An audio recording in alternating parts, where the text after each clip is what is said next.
friends, welcome to the Tech Design channel. So friends, today I will talk about colorful dual fan GeForce RTX 4070 iGame Ultra graphics card. So friend, the RTX 4070 which was released approximately 4 months ago has already seen colorful introduce a large lineup of 11 models based on this SKU and their latest edition showcasing a dual fan cooling solution, making the first RTX 4070 model with just 2 fans. And friend, this card shows from the 3 fan design which is already available in 3 distinct SKUs, and the iGame Ultra White, V2 and Ultra Z. The later Ultra Z is a special edition boasting a concealed power connector designed for convenient cable management. In contrast, the new model named iGame Duo lacks this feature and opts for the standard 8-pin power connector positioned conventionally in the center. And friend, this model retains the same clock speed as the original overclock model, coming in at 2505 MHz. Furthermore, the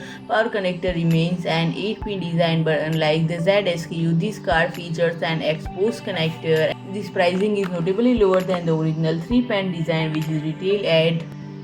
So friend, if you like my video, please do like, share and comment, and don't forget to subscribe my channel and press the bell icon.